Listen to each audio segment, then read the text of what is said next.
Oi, pessoal. A gente já vai começar. Sejam bem-vindos e muito obrigada pela participação hoje. Nós temos uma agenda bem cheia.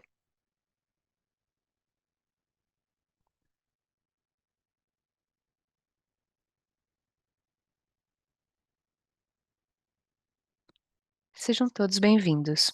Estamos quase começando. Eu vou falar de alguns anúncios importantes antes de começarmos oficialmente. Sejam bem-vindos, eu sou a Charlotte, da South South North. A gente é do programa das Vozes de Ação Climática, o VCA, ou o VAC.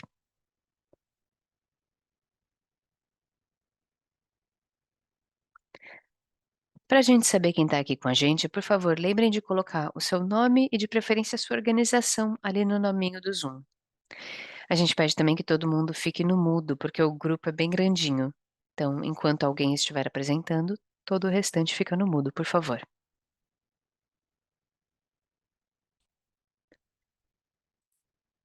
A gente vai ter uma caixinha de perguntas e respostas, então podem colocar as dúvidas ali, com perguntas para os palestrantes. Podem também postar essas perguntas no seu próprio idioma, e nós temos intérpretes de francês, espanhol, português, Bahasa e inglês. Então é possível deixar os comentários no chat ou durante a discussão vocês também podem deixar as perguntas na caixinha do Q&A ou levantar a mão. Como eu falei, a gente tem interpretação em inglês, espanhol, francês, português e Bahasa. Fiquem à vontade para falar em qualquer um desses idiomas. E é importante entrar no canal de interpretação. Vocês estão me ouvindo bem agora, se estiverem ouvindo em inglês, mas conforme vocês quiserem entender o restante, é importante estar no canal do inglês para compreender todos os palestrantes. Se tiverem qualquer desafio técnico, podem mandar uma mensagem para a gente para o e-mail que tem ali, infovca@southsouthnorth.org. Muito bem, agora eu vou passar a palavra a Paula Lenga, que é diretora de Ações Climáticas da Avina. Ela vai fazer a abertura do evento hoje. Paula Elinger, fica à vontade. Muito obrigada, Charlotte. Bom dia, pessoal. É um prazer e é um privilégio de verdade participar da sessão de hoje. Nós já temos 55 pessoas aqui do mundo inteiro. Mais de 200 pessoas se cadastraram de diferentes setores de diferentes países. É um privilégio verdadeiro estar aqui hoje. Eu quero agradecer a todos por estarem aqui e quero dar a todos as boas-vindas à sessão. Esse seminário vai ser parecido com o que a gente já fez em outros anos, mas com menos gente. Aqui a gente vai trocar informações práticas sobre a participação na COP. Nós descobrimos que isso foi muito valorizado e muito relevante para os participantes. Então, agora a gente está aqui nesse workshop com as alianças do VAC, do Resilience Hub, do Winkle South, e eu quero agradecer a essas alianças e a toda a equipe que está por trás da organização da sessão de hoje. Quero também agradecer a South South North pela interpretação. Nós temos também o Centro Internacional de Pesquisa, o Ministério de Relações Exteriores e todo mundo que está apoiando a iniciativa. Aqui neste webinar, a gente vai falar de alguns desafios e oportunidades de uma boa participação nas COPs. As COPs são espaços exclusivos e exclusionários, geralmente excludentes. E o que a gente sabe é que sem ter o espaço para a representação de diferentes vozes para construir a narrativa e a tomada de decisões de forma global, isso também é um problema para a justiça climática. A gente espera que com este webinar a gente consiga fazer uma contribuição, mesmo que pequena, relacionada aos desafios que muitas vezes limitam a participação das pessoas em um âmbito global. Isso tem a ver com o direito ao engajamento em alguns espaços, a compreensão de quais são os espaços em que diferentes participantes podem falar, mas também há questões técnicas e há questões linguísticas. Às vezes a gente não tem a compreensão linguística ou técnica para a participação nas COPs. E a gente sabe que com os palestrantes excelentes que nós temos aqui, Andrés, Salem e Charlotte, vocês terão grandes insights. E nós esperamos que vocês possam melhorar a participação de vocês na COP.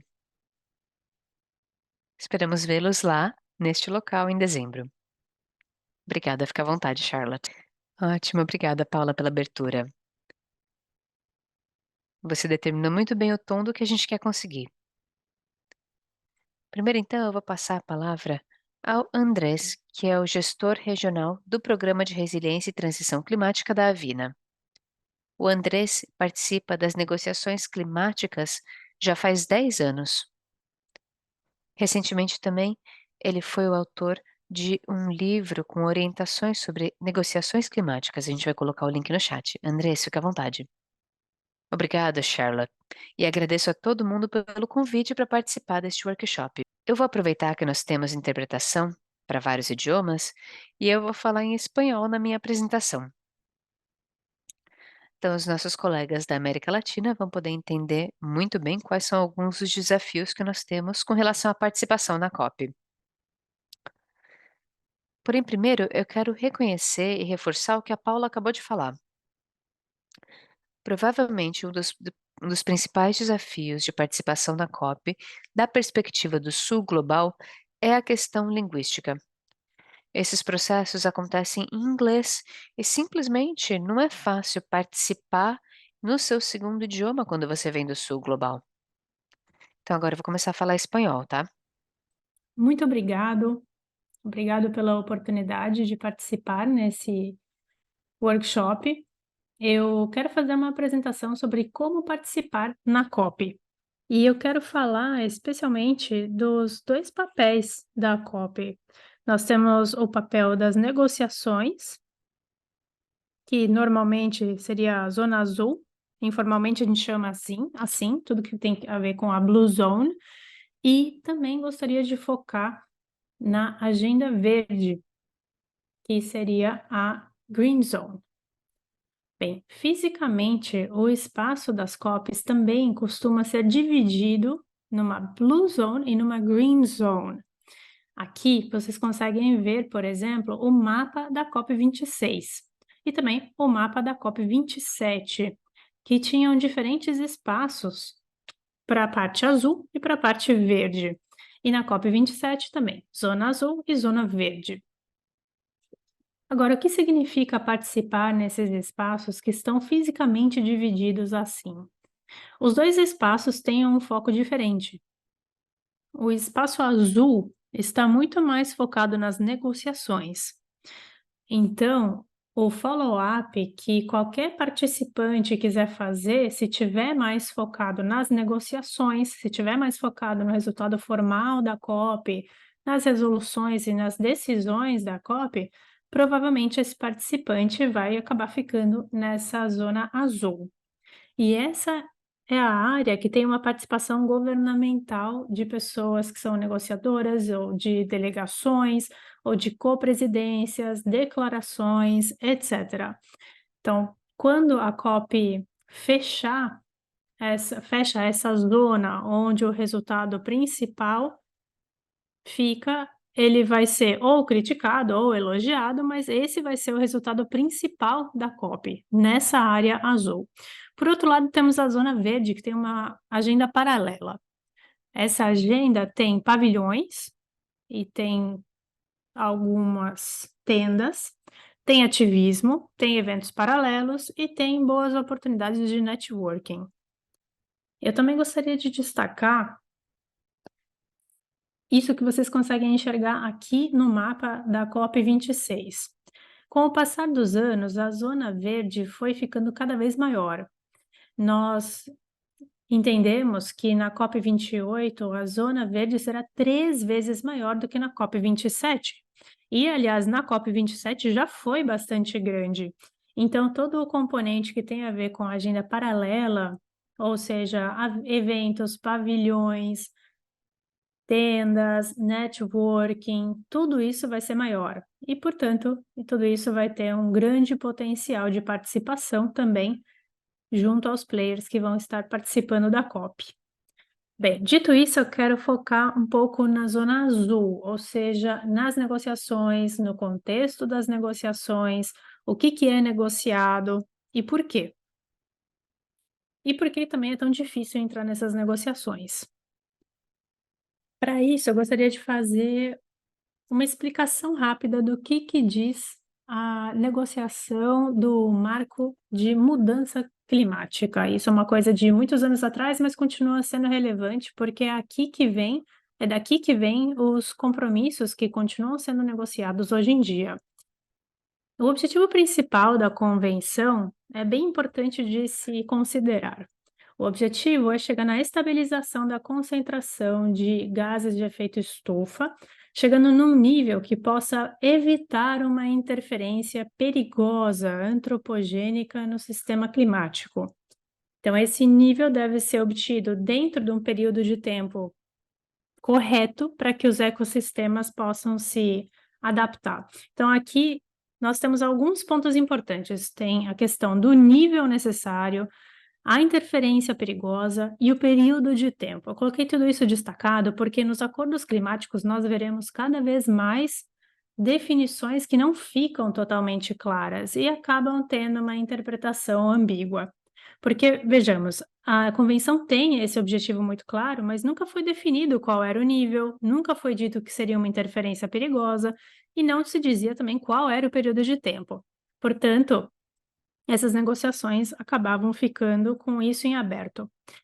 A Convenção e o Acordo de Paris também falam de alguns princípios que são muito importantes para guiar essas negociações.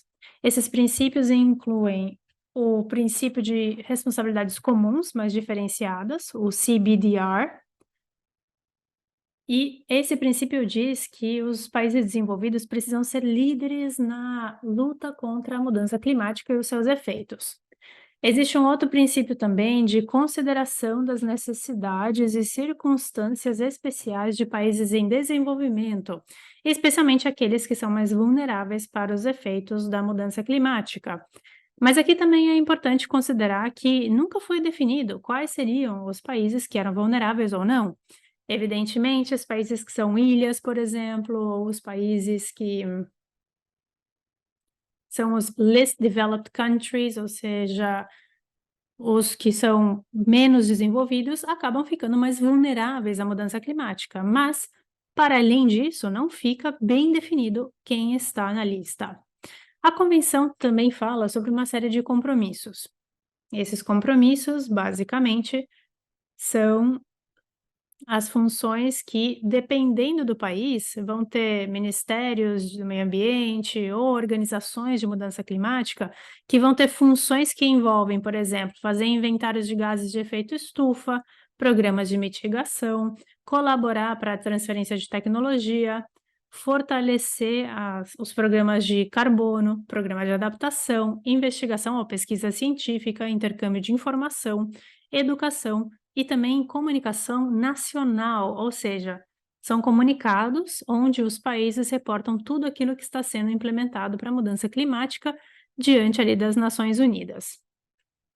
Agora tem uma diferença importante entre os compromissos que estão no 4.1 da Convenção e os compromissos que estão no 4.3, 4.5 e 4.7, porque esses compromissos aqui do 4.1 seriam compromissos para todos os países, tanto desenvolvidos quanto em desenvolvimento. E a convenção fala também daqueles que são só os desenvolvidos. Esses compromissos para os países já desenvolvidos têm a ver com a provisão de recursos novos e adicionais para que os países em desenvolvimento possam cumprir todas aquelas atividades que estão listadas no 4.1.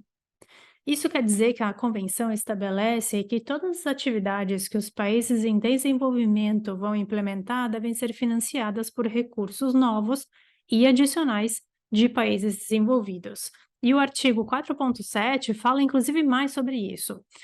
Ele estabelece que a extensão na qual os países em desenvolvimento vão implementar os seus compromissos sob a convenção vai depender da implementação de países desenvolvidos e também dos seus compromissos relacionados aos recursos financeiros.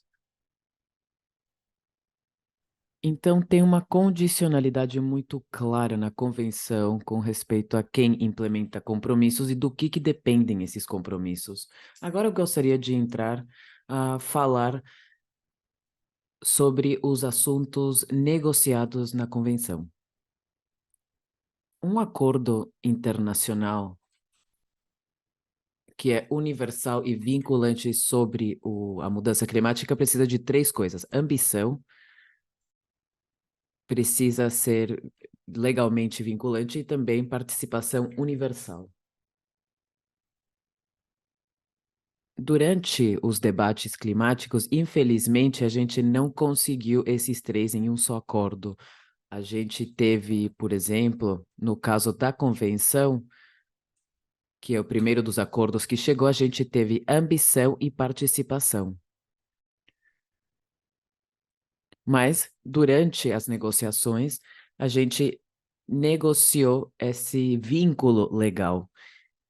Por isso, apesar de ficar claro quem financia e como tem que ser implementado tudo em termos dos compromissos, a gente está negociando há muitos anos para consegui-lo. Depois da convenção que chegou no ano 94, teve o protocolo de Kyoto, que chegou no ano 97, mas começou, na verdade, em 2005 a ser implementado. E tinha ambição, porque estabeleceu compromissos top-down, ou seja, de cima para baixo, para reduzir as emissões uns 5%, e tinha uma lista de países também que estavam comprometidos a reduzir essas emissões. E também tinha um vínculo legal, mas não teve participação universal, porque o objetivo do projeto do Protocolo de Kyoto era incluir aqueles países que tinham mais emissões historicamente. Estados Unidos não se uniu. E em 2012, no segundo período de compromissos, saíram do protocolo Austrália, Nova Zelândia, Rússia, Canadá, Japão,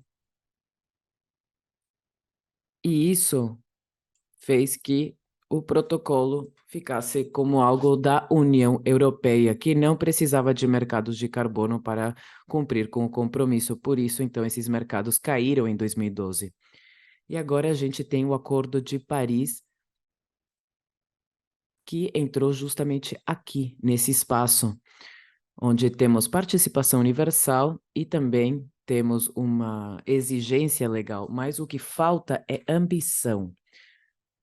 Porque o acordo estabelece que os países abordem seus NDCs, mas que eles estabeleçam quais são seus compromissos e o que eles vão cumprir.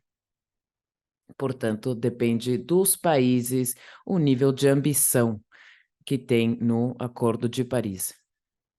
E aqui o assunto principal tem a ver com esse vínculo legal. No Protocolo de Kyoto, o assunto sempre foi participação universal e o Acordo de Paris, as negociações estão mais focadas na parte da ambição. Então, em termos gerais, todas as negociações que vocês vão ver na COP têm a ver com esses três pontos-chave. E o que está acontecendo agora, então,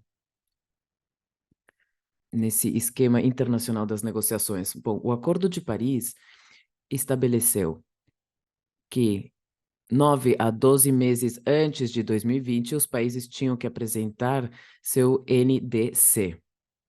E tinham que começar a implementar o NDC entre 2020 e 2025. E também, ao mesmo tempo, tinha que construir uma nova NDC e também monitorar sua NDC e também apresentar relatórios bienais de transparência, os Biennial Transparency Reports, a cada 2 anos, começando em 2024, e também passamos por um processo de avaliação global que fecha o primeiro nessa COP 28. Mas esse ciclo de políticas está se repetindo a cada 5 anos, com ajustes entre um e outro, liderados pelo Global Stocktake, até a gente chegar numa situação onde cumprimos com o Acordo de Paris. Mais ou menos é isso que está acontecendo nas negociações climáticas hoje em dia. Agora eu gostaria de falar sobre as diferentes posições nas negociações entre países desenvolvidos e em desenvolvimento. Nos países desenvolvidos, a mitigação dos gases de efeito estufa está no centro do objetivo e da política climática internacional. E essa mitigação deve se concentrar nos países que mais emitem agora e que mais vão emitir no futuro. E na mobilização de recursos financeiros, isso tem que ser um esforço conjunto.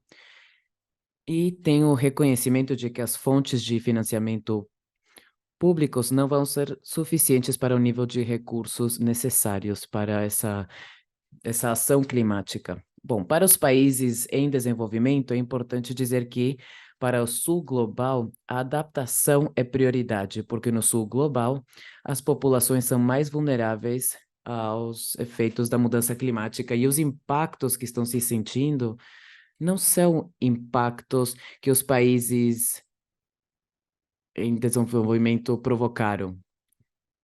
Os países em desenvolvimento também sabem que a mitigação tem que estar habilitada pelo financiamento e que a provisão de recursos financeiros, assim, é verdade que as fontes públicas não são suficientes e os recursos financeiros têm um compromisso direto com o setor público.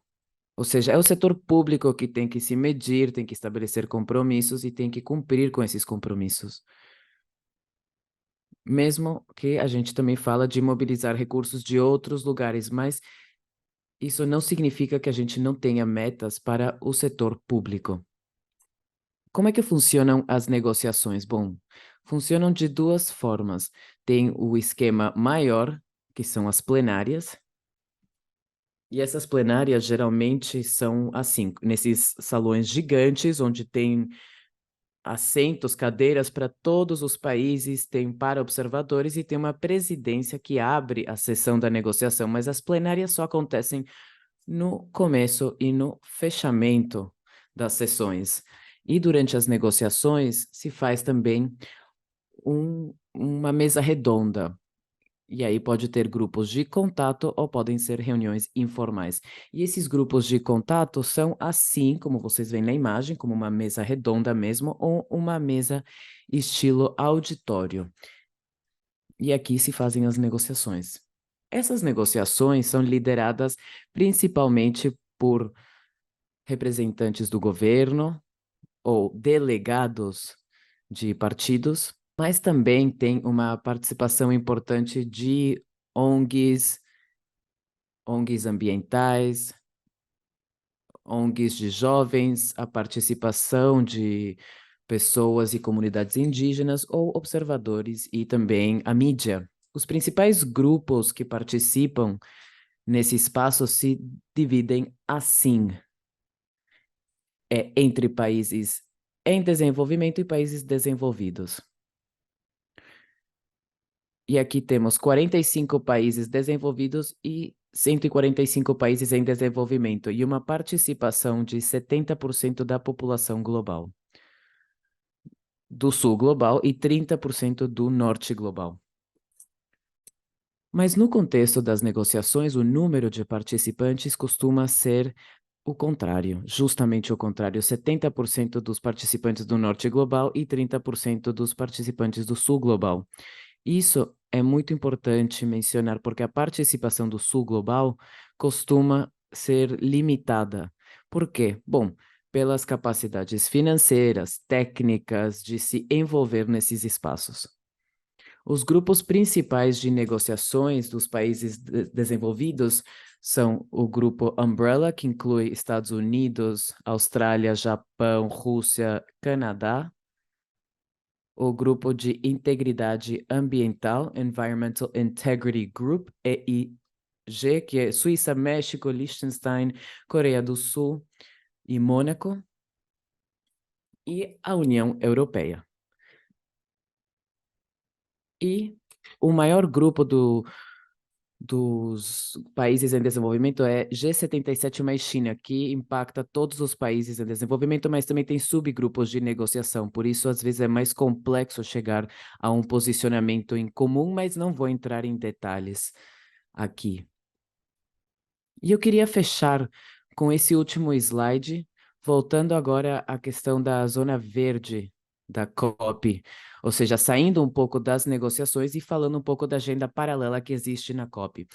É importante dizer que a COP de mudança climática é a maior reunião das Nações Unidas. Cada COP tem aproximadamente 40 a 80 mil participantes nessas 2 semanas.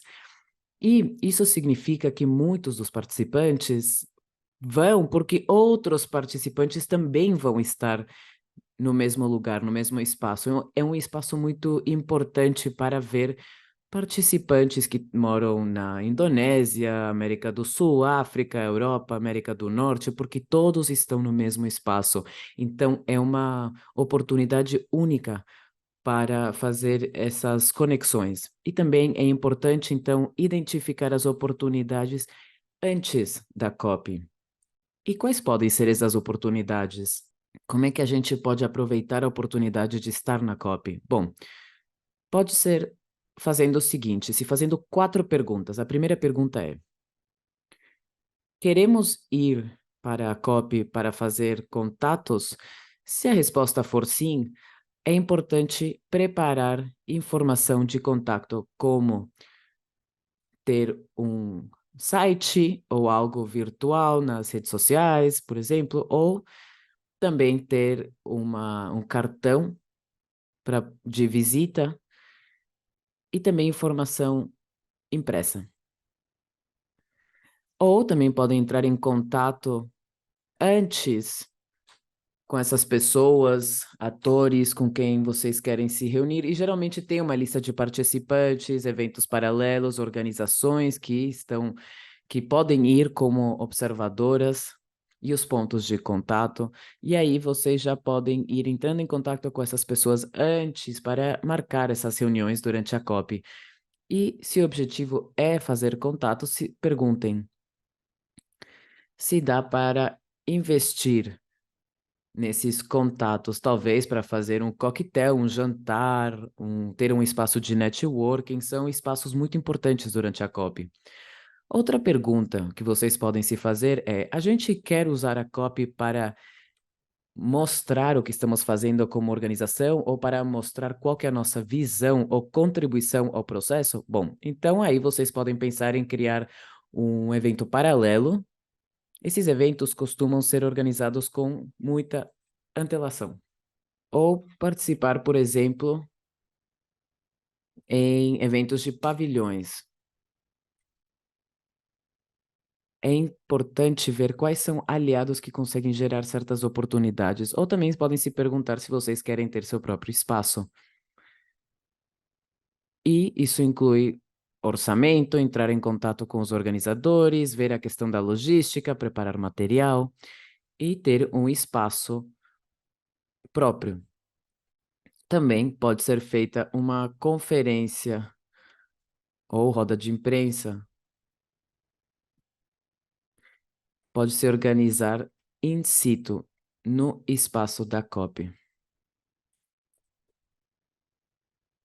E também podem se perguntar se querem impactar na agenda global das negociações. E para isso é importante trabalhar com coalições como UNGOS ou CAN International, desde coalições de populações indígenas, ONGs. Mas para isso, vocês têm que estar muito bem informados sobre a agenda e o estado de negociações. Então, precisam observar de perto o que está acontecendo nas negociações e também agir.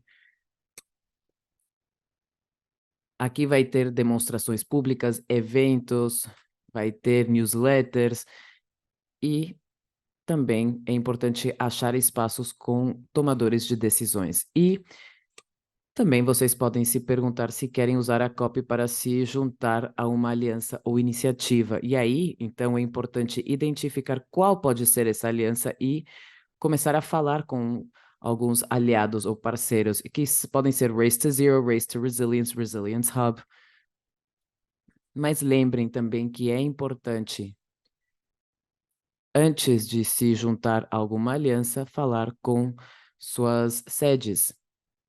E eu queria só fechar com isso. O importante é que vocês usem a COP para levantar a voz, para que as pessoas ouçam a sua voz. Eu deixo aqui meu contato E nós da Fundação Avina estamos aqui para falar com vocês sobre a COP28. Muito, muito. Obrigada, Andrés, pela informação, por todo o conteúdo na sua apresentação. E o material que você trouxe sobre o espaço da COP em si. Se vocês tiverem perguntas para o Andrés, podem escrever aqui no chat. A gente vai ter um espaço para perguntas e respostas. Mas antes disso, eu gostaria de apresentar professor Salima Orrak, que é o diretor, perdão, do Centro Internacional para Mudança Climática e Desenvolvimento, é um dos parceiros do Resilience Hub, que trabalha na Blue Zone. Eu gostaria agora de convidar e passar a palavra ao professor Salima Orrak, para que ele fale sobre a sua participação na COP. Muito obrigado, Charlotte. Muito obrigada, Andrés, por essa apresentação excelente e pela explicação. Eu me desculpo, estou com um pouco de dor de garganta, mas enfim. Eu vou começar falando sobre as minhas qualificações, né? Eu sou uma das poucas pessoas que esteve em todas as 27 COPs. Eu estive presente em todas as edições. Mas eu não vou enquanto negociador, eu não sou um representante do governo, eu vou como observador, eu uso o crachá amarelo como membro da academia, eu sou um pesquisador, e eu tenho sim um papel durante essas organizações. Eu sou consultor de um dos grupos que foi mencionado, o grupo dos países menos desenvolvidos. Eles são 46 membros, sobretudo na África subsaariana, e que inclui o meu país, Bangladesh. Infelizmente, nenhum deles está na América Latina, mas esse grupo é bem ativo. Ah, é presidido pelo Senegal no momento, e eu sou consultor desse grupo, inicialmente sobre adaptação, e agora eu falo mais sobre perdas e danos. Eu, então, sou convidado pelos negociadores, mas não sou um negociador.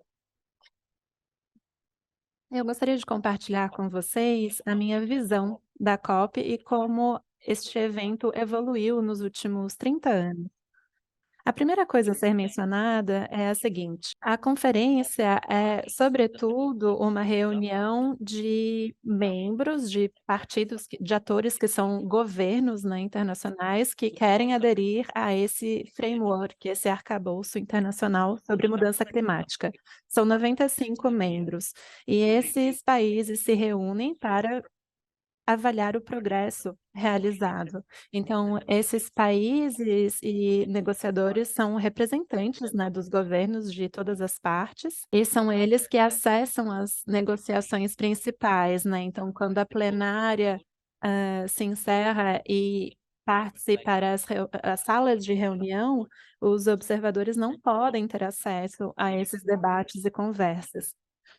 Então, os negociadores são cerca de 5.000 ou 10.000 pessoas, né, representantes, e como o Andrés explicou muito bem, o número de representantes do Norte Global é muito maior, é o dobro ou até mais do que o número de representantes do Sul Global nessas negociações.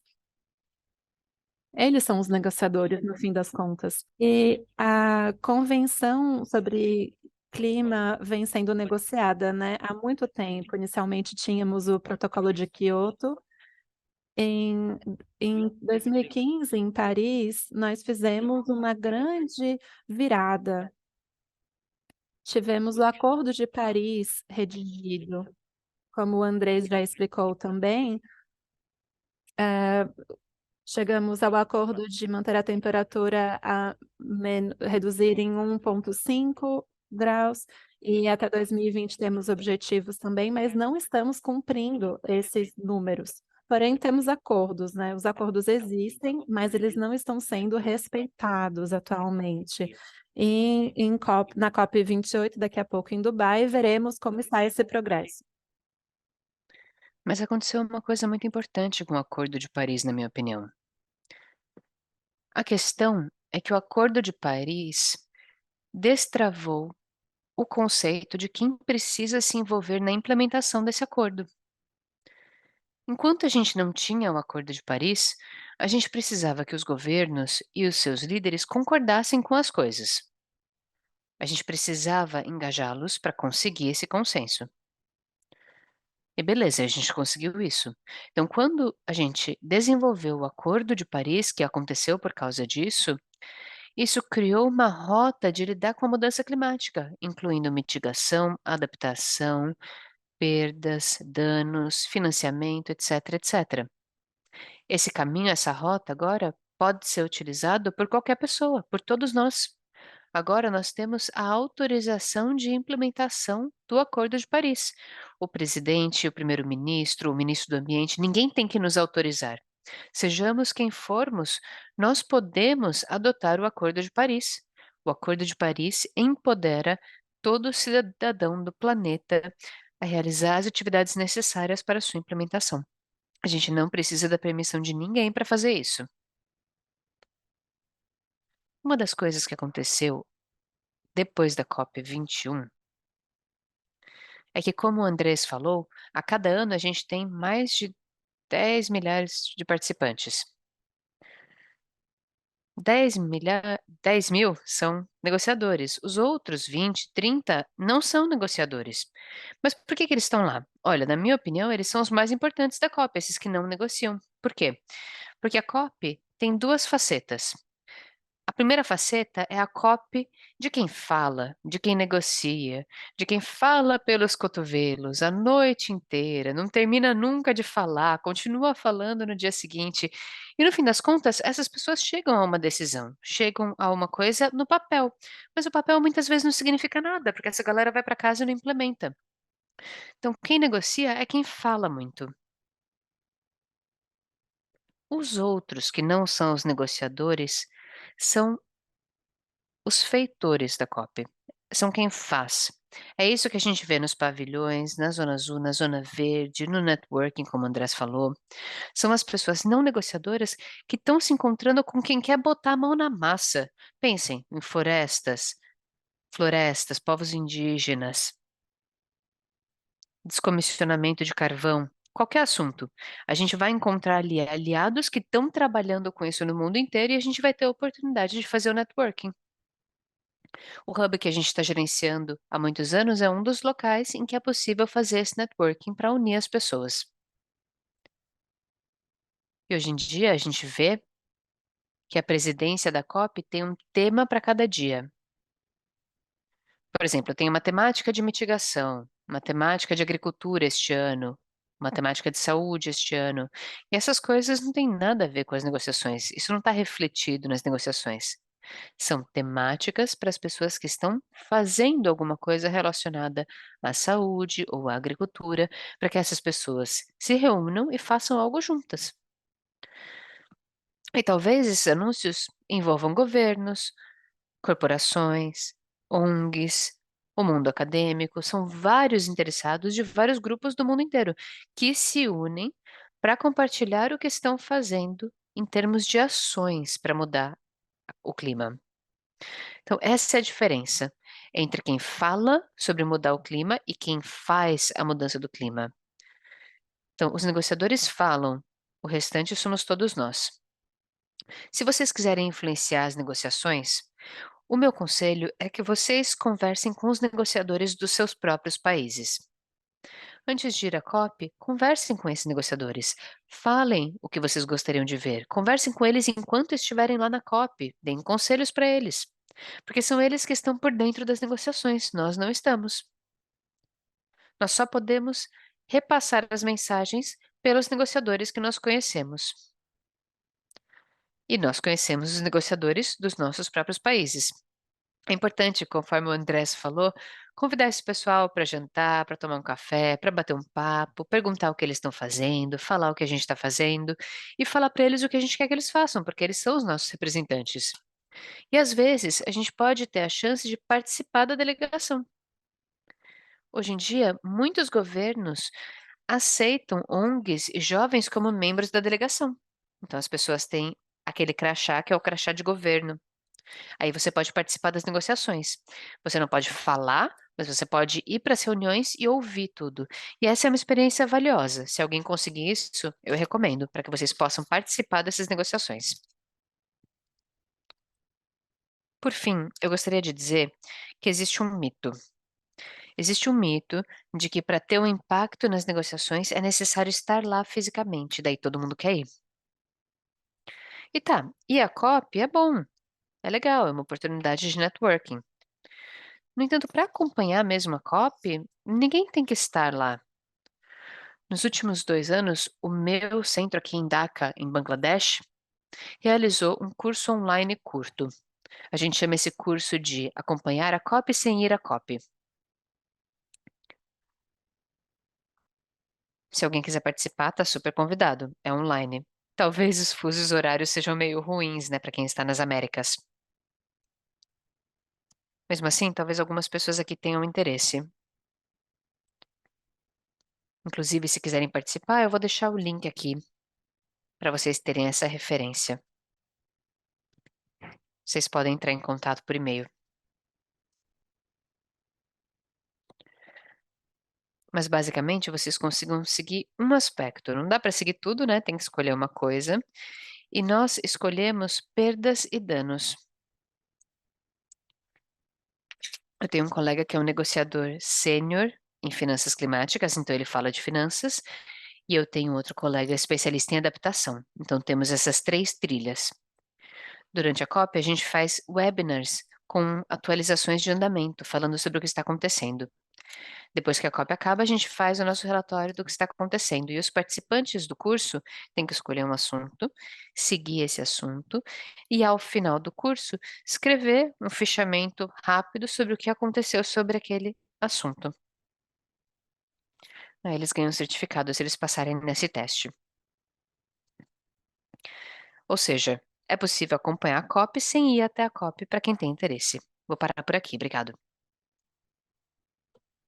Ótimo. Muito obrigada, Selim. Gostei muito da sua descrição, de que tem a copy para quem fala e a copy para quem faz. Eu acho que isso tem bastante a ver com a nossa experiência, viu? Me identifiquei. Eu também gosto da ideia de que a gente não tem que estar na copy para ter uma influência na copy.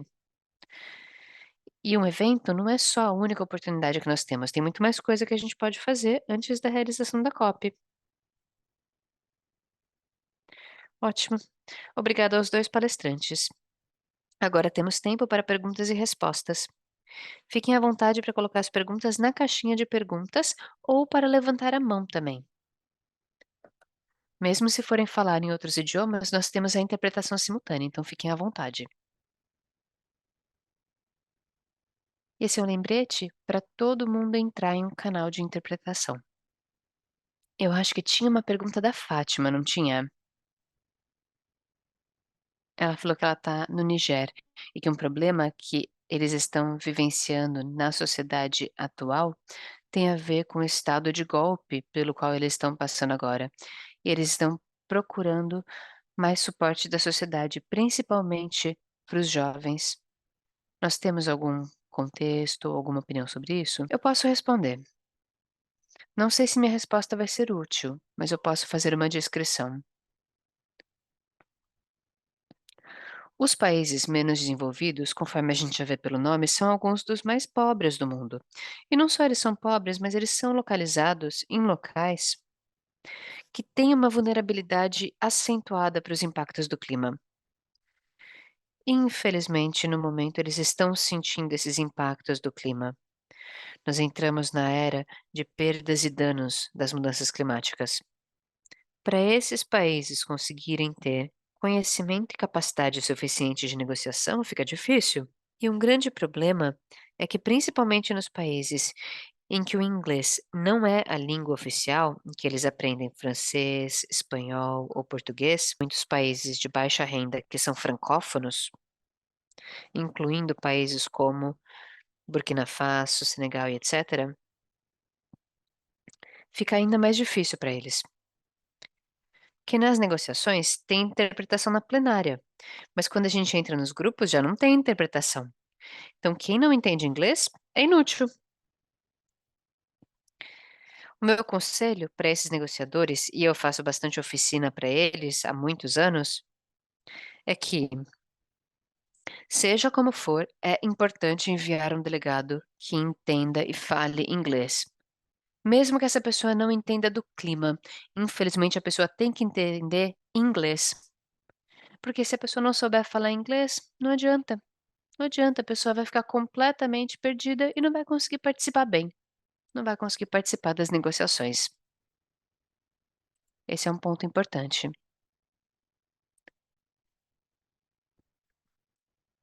Uma outra questão é ter a capacidade de entender essas negociações, ir até elas e acompanhar os assuntos.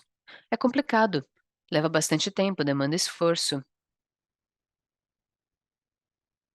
não é fácil de entender. E negociar pode ser muito confuso, então, quando a pessoa não é especialista num certo idioma, na forma de estruturar as sentenças, isso dificulta, porque o que é falado e ouvido pode ser muito confuso. Com frequência, os países mais pobres não têm esse conhecimento. É uma pena. Ótimo. Eu me identifico com alguns desses desafios e a gente passou por isso ano passado. E ter um intérprete com a gente demanda mais um crachá, mais fundos, e é difícil conseguir essa disponibilidade. Estou vendo algumas outras perguntas. Me parece que tem um para o Andrés ali no chat. A pessoa fala: você pode falar um pouco mais sobre os principais compromissos que os países têm que cumprir e como a sociedade civil pode gerar pressão para aumentar a ambição? Sim, muito obrigado pela pergunta. Os principais compromissos são derivados do Acordo de Paris. Como eu falei no começo, o Acordo de Paris só estipula que os países têm que desenvolver, apresentar e implementar e apresentar relatórios sobre os NDCs. Então, esses compromissos têm a ver com o NDC de cada país. A gente consegue encontrar isso facilmente. Basta procurar no Google. É só digitar NDC Registry. Ali a gente vê a lista dos países e os seus compromissos individuais. Agora, o problema, e era disso que eu estava falando com relação à ambição do Acordo de Paris, é que não necessariamente o país não vai implementar o seu compromisso. A questão é se aquele compromisso é ou não é adequado para as circunstâncias daquele país, para as emissões daquele país e para o nível de emergência necessário para as mudanças climáticas no mundo inteiro.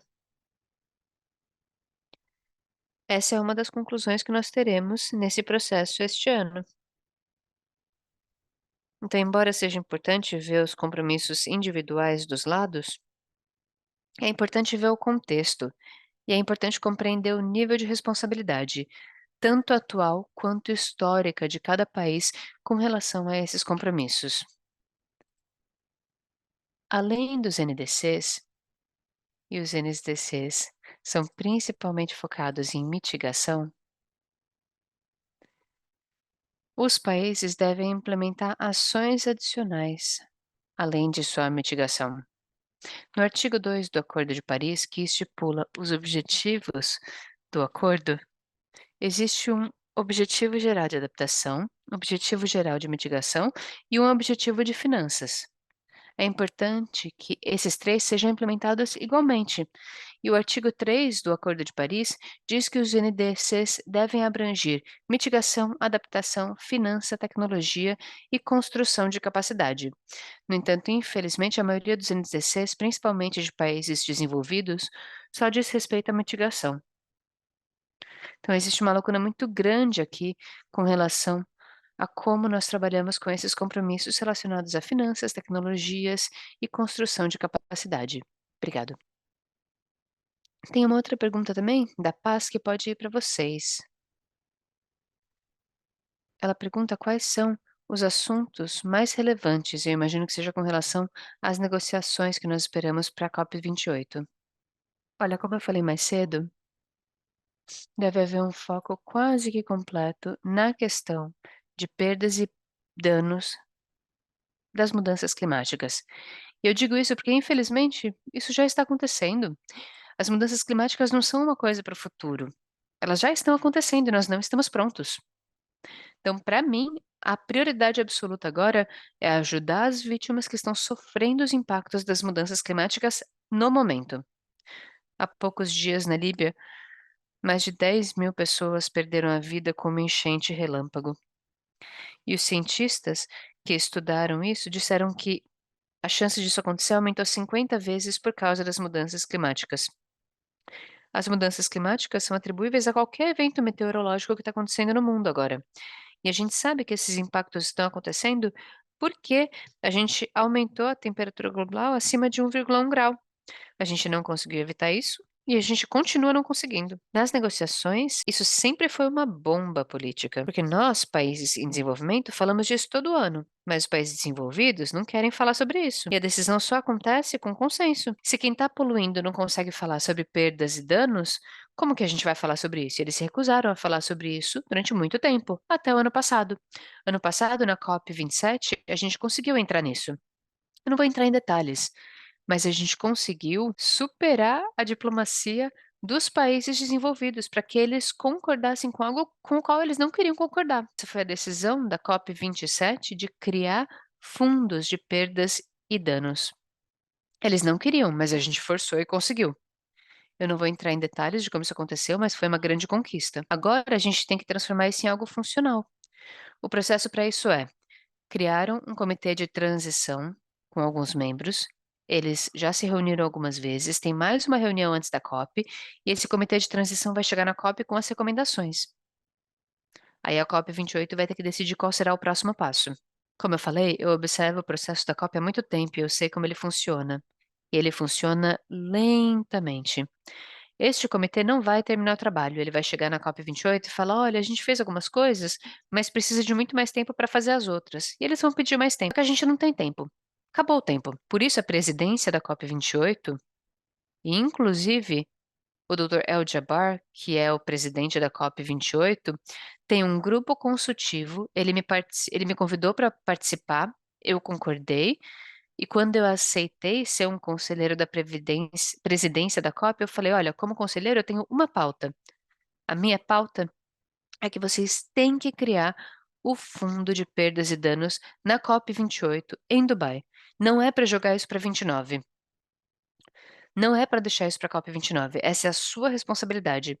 O comitê de transição não vai ajudar.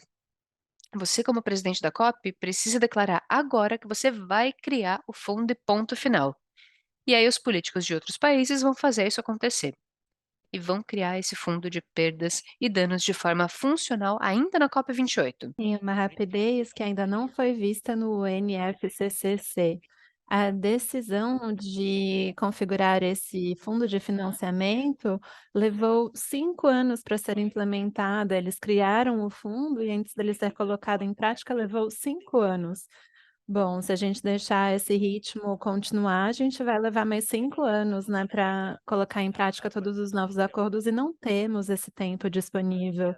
Eu não me preocupo com o resto da agenda, eu me preocupo com o fundo de financiamento para perdas e danos, porque as pessoas estão morrendo e precisam da nossa ajuda. Então, eu deixo aqui o convite para vocês participarem do nosso curso e eu posso dar mais informações sobre como seguir as negociações de perdas e danos e o que fazer para ajudar. Eu acho que muitos de nós ficarão interessados em seguir esse curso, em participar. Andrés, talvez a mesma pergunta possa ser feita a você. Qual é a sua perspectiva com relação aos temas prioritários? Obrigado por esse questionamento. Eu concordo 100% com o que foi dito pelo professor com relação a perdas e danos.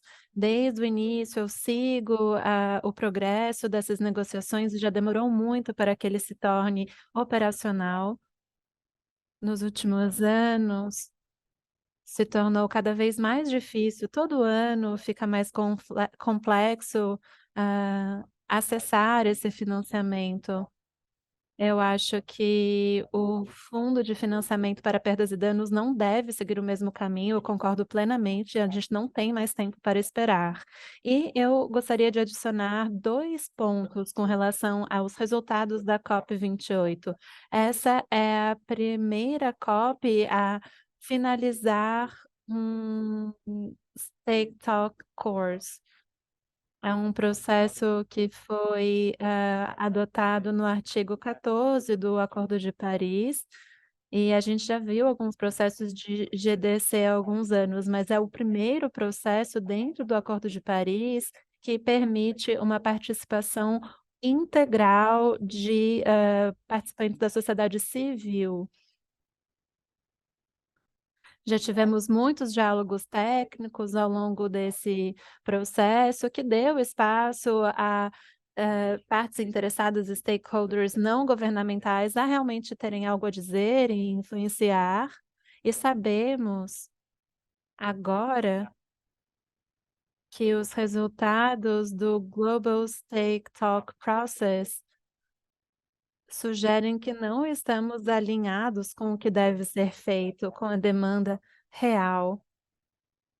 Então, precisamos, de forma robusta, incluir os resultados do GST, porque eles são políticos e são urgentes. Precisamos pressionar todas as partes no sentido de assumir os resultados e levá-los em consideração nas novas políticas e negociações, para que os resultados desses processos sejam levados em consideração de forma robusta, como devem ser.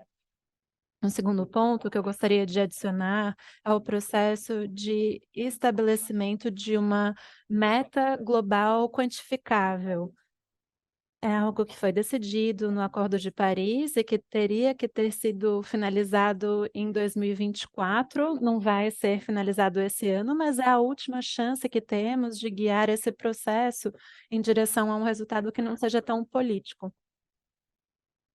Muitos de vocês já devem ter ouvido falar, o 100 bilhões como meta global era resultado de um processo político apenas, não levava em consideração as necessidades dos países menos desenvolvidos. E nesse ano, essa meta precisa sim considerar esses países que foram ignorados. Tivemos 7 diálogos técnicos nos novos processos de metas globais coletivas e precisamos assegurar que as decisões da COP28 incluam as conclusões desses diálogos técnicos. É algo que não conseguimos fazer na COP27 e é imprescindível que façamos isso hoje. No final do próximo ano, a gente tem que precisar poder lembrar no que aconteceu nos diálogos técnicos de 3 anos atrás. Um processo participativo, um processo colaborativo e não apenas político, como vem sendo até então. Para que possamos chegar a essa meta global quantificável. Eu vejo aqui uma pergunta do Theo, que muitos de nós podem se identificar. Tem tantos eventos e sessões para participar, pode ser muito, né? Coisa demais essas opções. Como você aconselha os participantes a usarem da melhor maneira o seu tempo? Bom, primeiro para você a pergunta, Andrés, e depois para o Salem. É verdade, né? Muita coisa acontece ao mesmo tempo durante a COP. O meu conselho seria talvez escolher um workstream, um assunto geral e seguir apenas ele, e aí você conversa depois com colegas que seguiram outras linhas, outros assuntos para se manter também informado. Então, por exemplo, se você se focar nas negociações, vai ser sempre um stream diferente, um assunto de negociação. Nessa COP tem a meta global de adaptação, ou você pode seguir, escolher acompanhar as metas de mitigação, ou negociações de finanças, as conversas sobre o GF, a nova meta global coletiva, ou você pode escolher monitorar as negociações sobre ambições ou povos indígenas e outras comunidades. eu escolheria apenas um assunto, porque aí você pode realmente ver a evolução das negociações sobre um assunto específico. Ou se você não puder fazer isso, você pode, de repente, participar das reuniões de sociedade civil e que vão trazer para você atualizações sobre o que aconteceu nas reuniões de negociação e etc. Como o Salem sugeriu, é importante manter contato com a delegação do seu país. Às vezes é difícil, encontrar um espaço para falar com a delegação do seu país, no seu país em si, mas às vezes fica mais fácil nesse tipo de encontro internacional, porque eles estão abertos para terem conversas com representantes da sociedade civil. Então, às vezes é um bom espaço para você achar uma abertura aí na agenda da delegação do seu próprio país. Você pode, também procurar saber o que eles estão esperando tirar da COP, dessa edição, quais são os objetivos específicos, e aí você pode ter, essa opção de tirar o maior proveito em termos de pressionar politicamente, né, os seus representantes. Salem, talvez ele tenha perdido a conexão, não estou mais vendo o professor aqui, né, acho que ele teve que sair. Bom, antes da gente prosseguir, a gente vai ter um painel daqui a pouco, e vai ter também uma sessão de perguntas e respostas, é lógico, mas antes da gente ir adiante, eu queria dizer que o Resilience Hub também dá a oportunidade para as pessoas compartilharem histórias de resiliência, experiências. Eu gostaria talvez de pedir para o Theo, para contar um pouquinho sobre esse espaço, só alguns minutinhos. E se você estiver por aqui, Theo, se quiser tomar a palavra.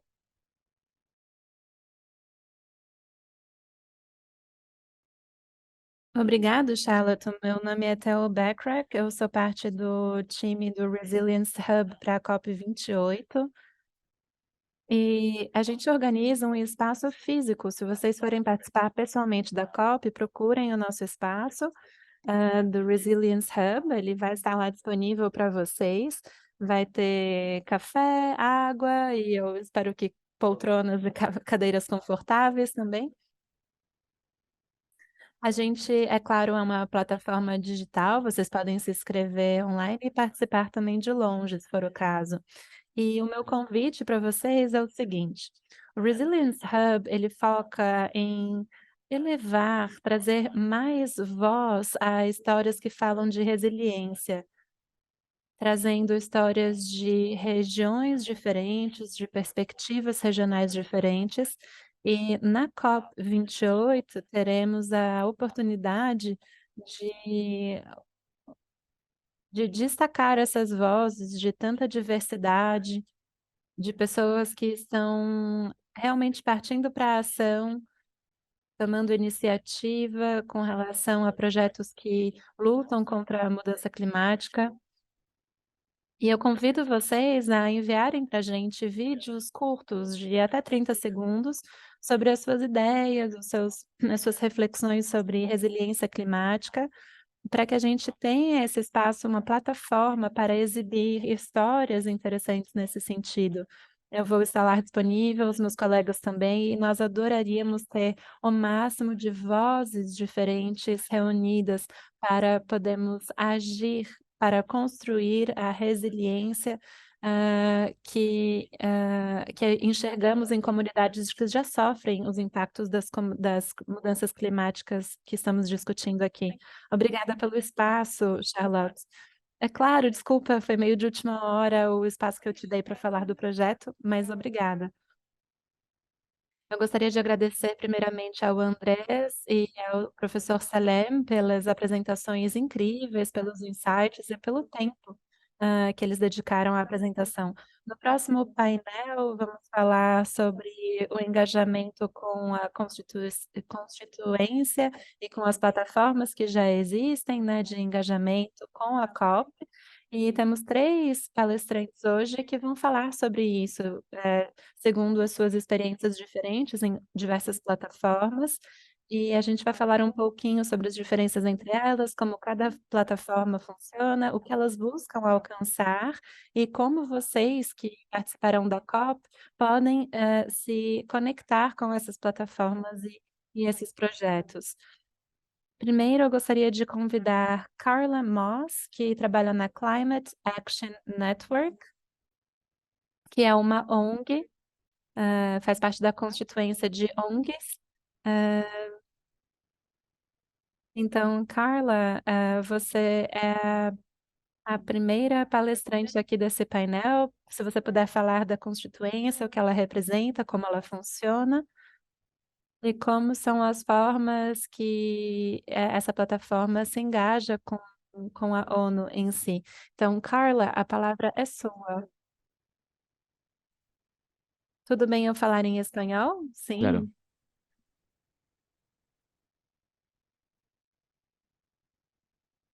Então, vou falar em espanhol, que é a nativo. minha língua materna. Muito obrigada pelo convite para estar aqui e obrigada a todos pelo espaço para falar com vocês e também por me dar a possibilidade de explicar como a gente vem se articulando. Eu acho que é importante falar que Khan é um dos observadores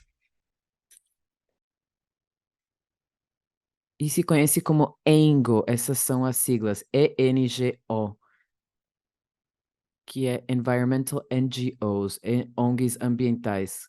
Khan não é o único representante, não é a única organização que representa as ENGOs, tem outra que é DCJ, Demand Climate Justice, são duas organizações que são os pontos focais para esse grupo observador. Isso é importante entender. E, ao longo do tempo, Khan e DCJ foram se articulando melhor para ter uma visão comum como grupo observador. Mas esse foi um processo interno de colaboração, articulação e coesão, e foi variando no tempo. Eu queria falar um pouco sobre Khan, que é o espaço que eu conheço melhor, e também contar um pouquinho sobre quem representam, etc. Khan é a sigla de uma rede, Climate Action Network. É uma rede de aproximadamente 1.300 organizações que se articulam através de diferentes... tem uma estrutura que tem vários nodos, né? Uma que é internacional, que tem ONGs, e depois organizações nacionais. Ou seja, uma tem ONGs internacionais e outra de um país. E por que são diferentes? Por causa do impulso que as organizações têm nos diferentes espaços. Então, por exemplo, a gente vê que nos Estados Unidos tem um CAN Estados Unidos, mas na América Latina é CAN América Latina. E eu trabalho com CAN América Latina. E aí, então, tem essa constelação de várias organizações, de vários países. Mas também tem diferentes níveis de alcance. Tem aquelas que trabalham como WWF, Oxfam e outras, e depois tem outras que trabalham no nível regional. Tipo América Latina, África, Europa, etc. Tem organizações que trabalham nacionalmente, e dentro das organizações que trabalham nacionalmente, obviamente tem uma grande variedade.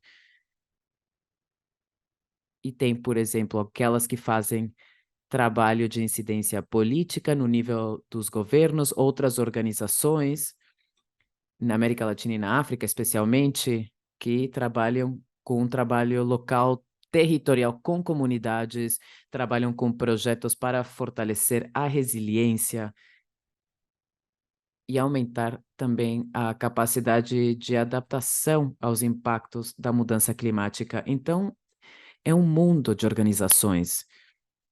E tem a característica que é a seguinte: é uma ponte entre as diferentes organizações e assim conseguimos entender melhor quais são as políticas que temos que promover nos espaços internacionais e também de maneira nacional.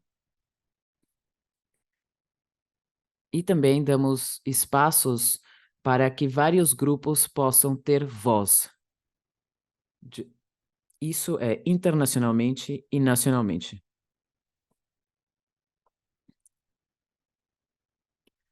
Agora, eu vou parar de fazer meu monólogo. Bom, me avisa, né, por causa do tempo, se eu preciso parar, mas tem vários elementos aqui importantes. Por que é tão importante essa articulação da sociedade civil? Bom, como os outros palestrantes falaram, o processo da COP ou a COP é a instância final de um processo de negociação que dura 1 ano.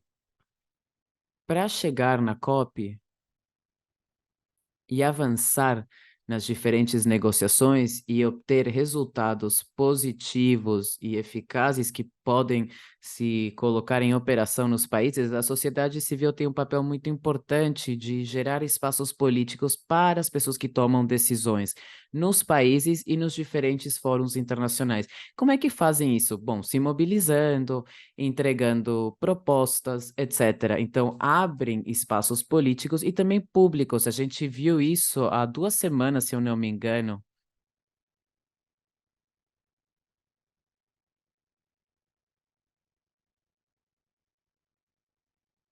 Teve ações para promover o abandono de combustíveis fósseis, e é parte do que a sociedade civil faz para que as pessoas que tomam decisões e as pessoas que estão no poder sintam que tem espaço para tomar essas decisões e para que também, obviamente, sintam essa pressão direta, né? Que é o cidadão está demandando aquilo. Então, tem um papel muito importante aí. Depois, tem algo que está mais vinculado à geração de propostas. Em todas as instâncias, como o André já mencionou, cada um dos temas de negociação tem processos. E aí pedem para os países e os grupos de observadores que eles deem seus inputs. Então, a sociedade civil e CAN, como organização acreditada e como eleitorado, propõe ideias, visões através disso, dessas entregas que vão para o pool de inputs para os diferentes processos de negociação.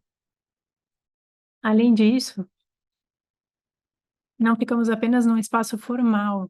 Na verdade, nós estamos buscando, como uma rede, fazer com que cada um desses centros ou organizações internacionais possa ter uma conversa, uma conexão direta com os negociadores nacionais ou com os negociadores dos grupos onde estão os seus países.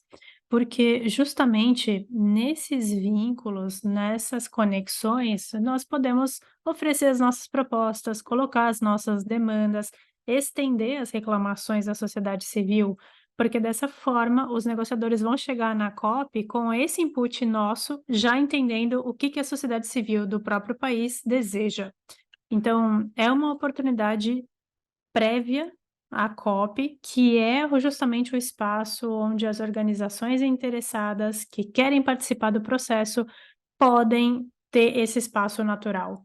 É um espaço nacional, com os próprios negociadores, naquela escala, e aí depois isso vai sendo escalado nesse outro processo. Mas eu acho que precisamos, então, fortalecer essas conexões de forma nacional, porque senão não temos tanta incidência, tanto impacto. Finalmente, queria falar sobre o que já foi até mencionado aqui, que seria essa ponte que nós temos em relação a organizações que trabalham de forma local, nacional, regional, global, e como a informação vai fluindo de cima para baixo e de baixo para cima também. Então, nós vemos organizações que trabalham mais em escala nacional e que trabalham com a implementação do nível internacional, mas que é alimentado pelas visões e propostas daqueles grupos. E ao contrário também, as organizações que trabalham em nível internacional permitem gerar esses espaços e essa incidência para poder facilitar o trabalho nacional. Então nós temos ali como se fosse essa conexão bem interessante que cada vez mais vai ganhando força, especialmente reconhecendo a importância do trabalho em cada um desses níveis de ação e de incidência. Bom, acho que seria só isso mesmo, Felipe, e obrigada.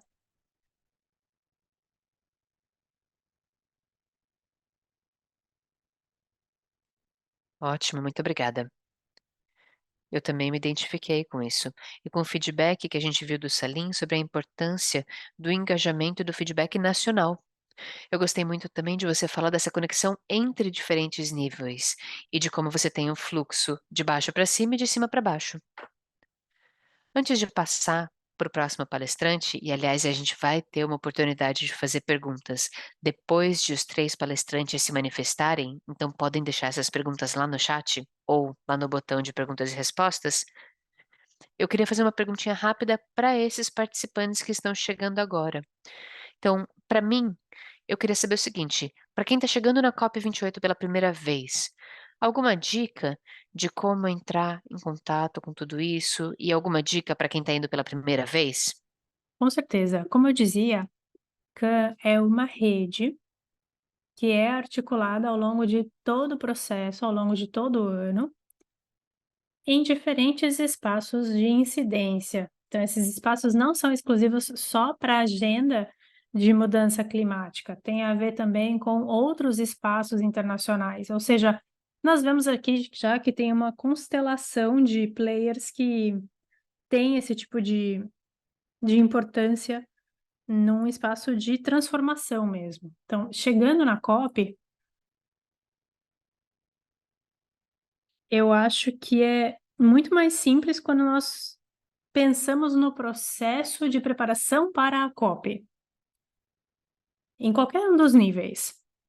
E é muito mais simples se a gente fizer parte de algum centro nacional, regional, internacional, que seja, porque dessa forma vamos ter um impacto melhor ali com as pessoas que estão trabalhando nos assuntos de negociação, ou de repente já vamos ter uma ideia melhor de quais são as dinâmicas de trabalho.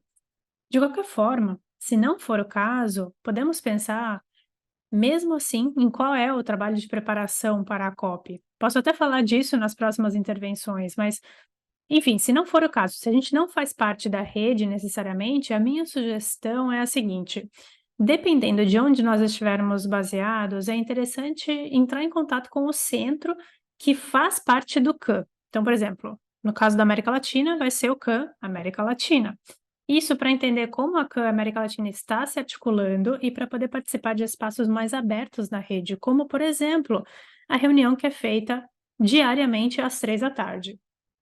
Porque nessa reunião, você tem uma atualização em nível macro sobre quais são os avanços das negociações e quais são as mobilizações que vão acontecer nos próximos dias.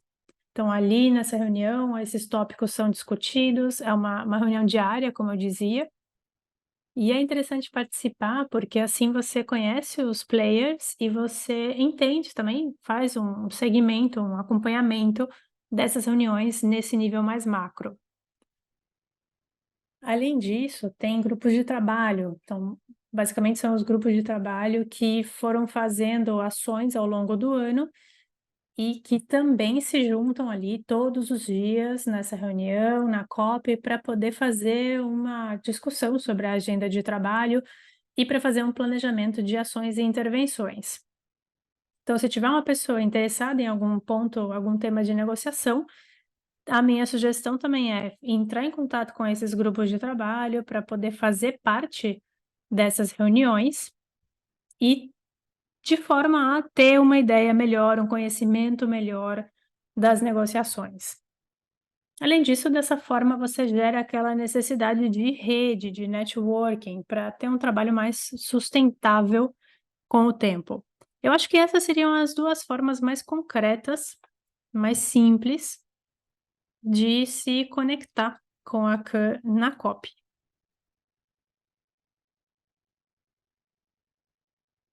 Também tem o site na internet, no site vocês podem encontrar os grupos de trabalho. Lá é possível preencher um formulário e ficar em contato com as pessoas que estão coordenando os grupos de trabalho. São pessoas que estão em diferentes organizações e que vão ser chair ou co-chair desses grupos de trabalho dentro da CAN. Ótimo, muito obrigada, Carla. Informações muito úteis e muito práticas para qualquer pessoa que esteja se preparando para participar da COP. Muito obrigada. Agora eu vou passar a palavra à nossa própria pessoa, a próxima pessoa painelista, que é a senhora Faith Lumonia. Ela trabalha na Kina Mama wa Africa, trabalhando como líder de justiça econômica e climática. Ela vai falar um pouquinho sobre a experiência que eles têm com isso. Faith, fica à vontade. Obrigada. Agradeço, Charlotte. Conseguem ver minha tela?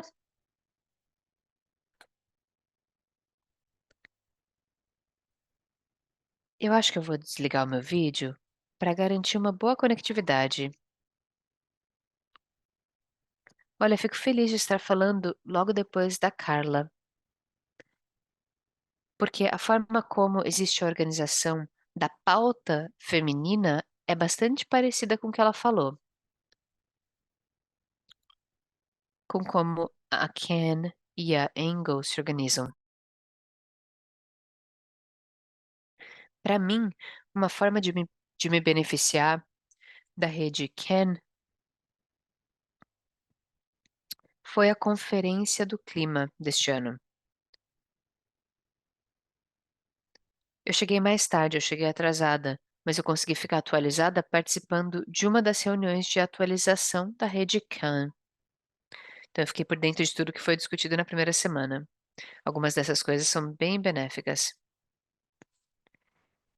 Então eu tô aqui para falar com vocês sobre a constituência de mulheres e de gênero. A gente tem um de negócios, um de sindicatos, um do meio ambiente, tem de povos indígenas. São 9 grupos, eu não vou conseguir listar todos. Mas a Constituência de Mulheres e de Gênero tem o foco em garantir os direitos das mulheres e a consideração disso em todo o processo. Esse grupo foi fundado em 2009. Ao longo dos anos, várias coisas aconteceram por meio de diferentes envolvimentos. Uma coisa que eu quero destacar aqui é que em 2011 nós tínhamos 32 organizações membros dessa constituência. No entanto, agora temos 47. Uma coisa que eu queria falar é que, além de aprimorar a participação de vários grupos com mulheres, com feministas, com militantes de justiça de gênero do mundo inteiro, a Constituência de Mulheres e Gênero está passando também por um processo de regionalização. Este ano, nós lançamos os processos de constituência da pauta africana, tentando dar apoio ao estabelecimento da região do Oriente Médio e Norte da África para isso. Também temos um processo contínuo para a implementação da região da América Latina. Falemos agora dos objetivos. Uma coisa feita por essa constituência específica é garantir a representatividade de vozes de mulheres. Nós queremos uma representatividade forte para essas vozes. Queremos nos concentrar muito nos seus problemas, necessidades, experiências e capacidades. Queremos representar mulheres do mundo inteiro, mas mais especificamente as mulheres das regiões que são mais afetadas pela crise climática. Queremos garantir que essa voz seja ouvida durante todo o processo. Além disso, nós facilitamos a harmonização de posições em comum. Por quê? Porque muitas vezes nós nós desenvolvemos diferentes posicionamentos em diferentes áreas temáticas. E nós temos diferentes organizações apresentando diferentes posicionamentos com alguma coisa específica, com relação a algo específico. No entanto, como a gente tem que apresentar isso à ONU, como parte da Constituinte de Mulheres e Gêneros, nós tentamos chegar em um posicionamento em comum para apresentá-lo ao grupo. Uma outra coisa que a Constituinte faz também é facilitar e incluir diariamente o assunto da bancada de mulheres e de gênero durante as negociações. Seja em reuniões de órgãos subsidiários em Bonn em todo mês de junho, ou seja na COP, ou seja durante reuniões diárias dessa bancada, só para atualizar as pessoas com relação a diferentes áreas de negociação, tudo isso vale. E isso é para todo mundo. Seja com foco em finanças climáticas, mas também com interesse em saber o que está sendo feito em adaptação e agricultura, funciona. É possível participar dessas reuniões para receber uma atualização sobre tudo. Outra coisa que também é muito importante e que foi muito valiosa para melhorar o nosso posicionamento é o seguinte: recentemente estamos em conversas com relação ao fundo de perdas e danos. E uma coisa muito valiosa foi conseguir construir um posicionamento em conjunto com outras constituências, principalmente a ENGO, que muitas vezes os posicionamentos sendo promovidos são bem parecidos. Então, essas constituências são coordenadas pelo que nós chamamos de Comitê de Facilitação, com essas mulheres maravilhosas que nós vemos na tela. Cada uma representa uma região diferente do mundo.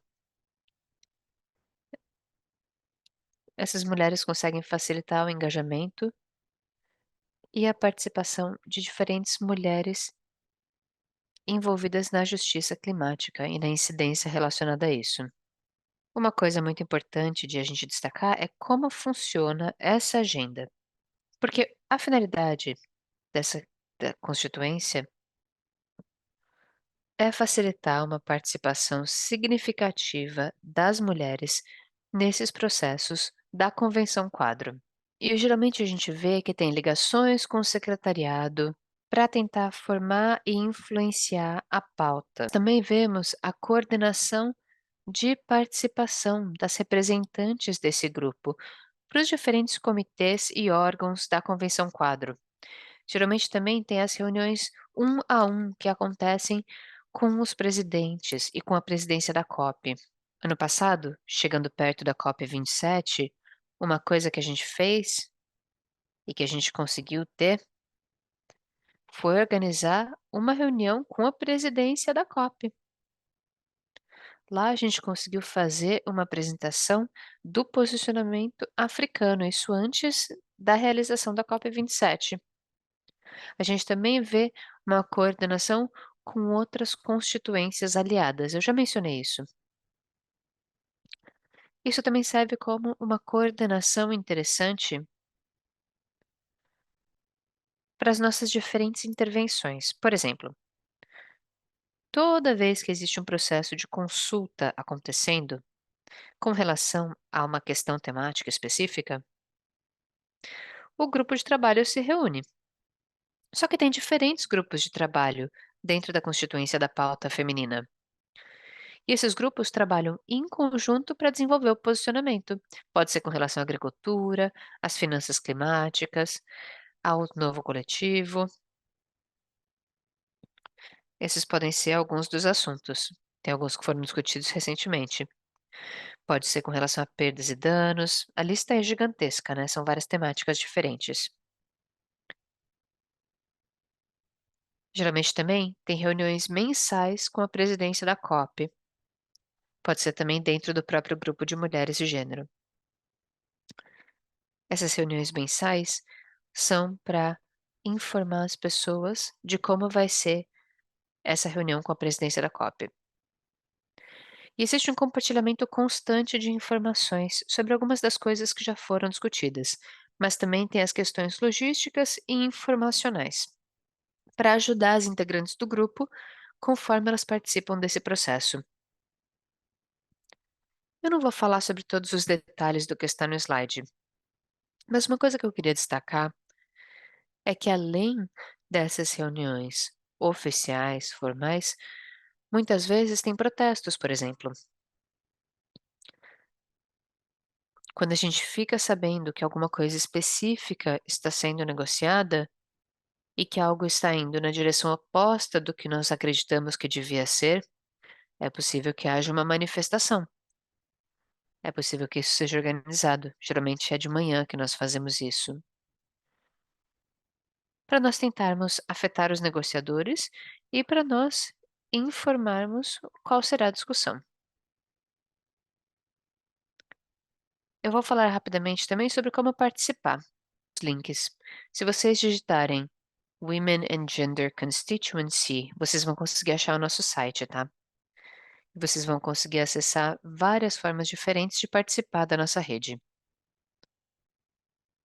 A WGC é para mulheres, para feministas e para organizações de justiça de gênero que estejam trabalhando na pauta de justiça climática. Claro que a gente tem que atender aos diferentes critérios de constituência. E claro, também aceitamos organizações da sociedade civil. É possível participar. Tem outras formas de participar também, caso vocês não tenham status de observador. Vocês podem, por exemplo, ser de uma equipe de incidência. Parece que eu estou já além do tempo que eu tinha, então vou disponibilizar as outras informações para vocês da minha apresentação, para quem quiser consultar mais tarde. Muito obrigada, Fez. Desculpe, eu não queria te interromper assim tão abruptamente. Eu espero que você tenha tido tempo. Foi uma apresentação fantástica, com bastante informação, com um guia bastante prático, né, sobre como participar. E eu gostaria de dizer que a apresentação da FEI estará no nosso e-mail de follow-up após o término desse evento. Então, é claro que vão ter perguntas ainda para você, Fei. A gente vai tentar responder o máximo de perguntas possível, mas antes disso a gente tem a última intervenção para ouvir antes do painel terminar. Eu gostaria de passar a palavra para o Miguel Jerez Pereira, que é da plataforma da Bolívia para a Ação pela Mudança Climática. É uma plataforma da juventude nacional que se mobilizou e que tem também uma ligação com o Engel e com a constituência jovem desse movimento. E o Miguel está aqui para explicar para vocês o que significa, né, uma plataforma jovem que trabalha com a Engel e quais são algumas das necessidades, né, que existem e como eles estão buscando essa transição de poder dentro da agenda global climática. Muito obrigada, Miguel, pela sua participação. A palavra é sua. Obrigado pela apresentação e pelo convite. E obrigado a todos que estão aqui nos seguindo e que estão também dando suas opiniões, fazendo perguntas e fazendo essas trocas. Como a Charlotte disse, eu vou falar hoje um pouquinho sobre o ativismo climático que a gente faz na plataforma boliviana de ação frente ao câmbio climático, à mudança climática. Isso é junto com o Yango e com outras organizações da sociedade civil e também das Nações Unidas. Antes de começar, eu queria fazer uma pergunta para vocês. Por que vocês acham que é importante agir agora? As pessoas que falaram antes de mim compartilharam informação sobre o estado atual das negociações, mas também deram exemplos diferentes de alguns eventos que aconteceram em outros países. E essa pergunta pode ser respondida com essa imagem. Estamos vivendo uma situação onde o planeta está em chamas Pelo menos aqui na América Latina, a gente entra na época de estiagem e a gente está assim. E eu também queria mostrar para vocês outra coisa para poder responder essa pergunta. Por que é importante agir, então? Bom, temos o relógio climático. E eu acho que a gente não fala o suficiente sobre esse relógio climático. Isso foi lançado no nível internacional com várias organizações e mostra o tempo que a gente tem até chegar ao ponto sem retorno. Ou seja, aqueles 2 graus a mais. E para passar o orçamento de carbono, e esse relógio diz aqui 5 anos para chegar a esse ponto sem retorno, ou seja, isso é o que falta. Então, antes de falar sobre a nossa participação como jovens, eu acho que é muito importante lembrar que estamos num momento de crise climática, numa situação de urgência. Nós temos várias alternativas para participar formalmente nesses espaços de decisão. Uma das alternativas é a que a Youngo oferece, que é a Constituição das Nações Unidas para o Câmbio Climático da Sociedade Civil. Como vocês podem ver na imagem, dentro das Nações Unidas tem a sociedade civil, que é representada através do grupo de mulheres, de populações indígenas, agricultores, mas também jovens, aqui em vermelho. E é aí onde a gente está trabalhando. Youngo está composta pelos pontos focais, como podem ver aqui em cima, e embaixo pelos grupos de coordenação. E depois, embaixo disso, tem os grupos de trabalho. E em volta tem as organizações e os indivíduos que podem trabalhar com Youngo. Aqui a gente pode ver alguns exemplos de eixos temáticos, isso é para os grupos de trabalho.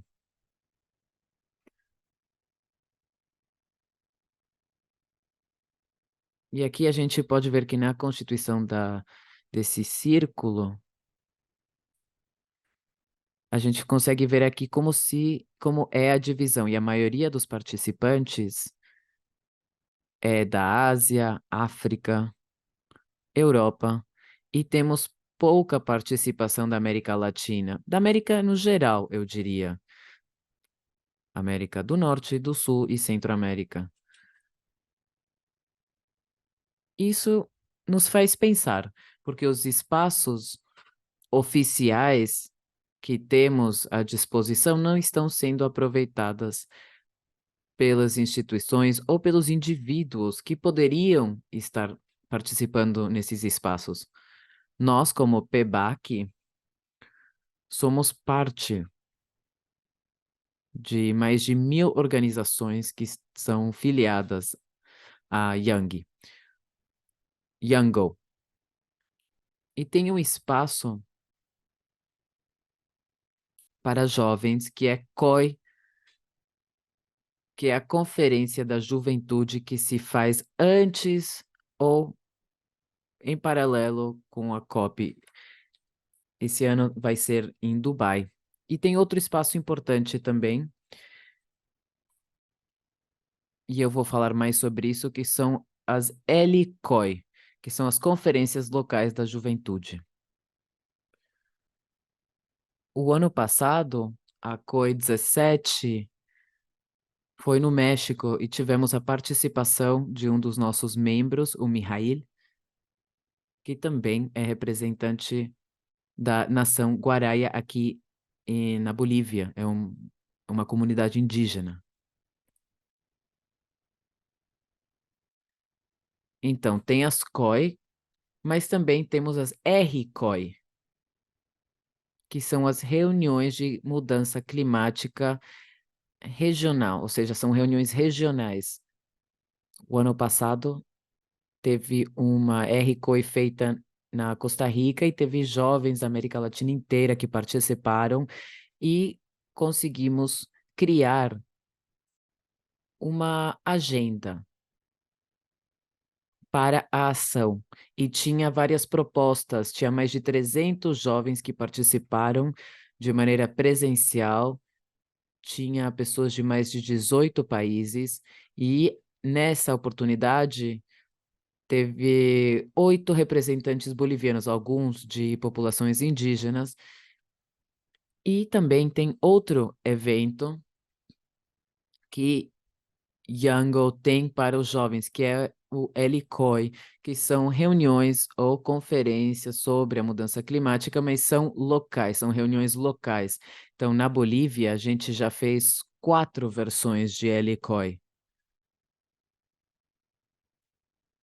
O ano passado, a gente fez o LCOI número 3.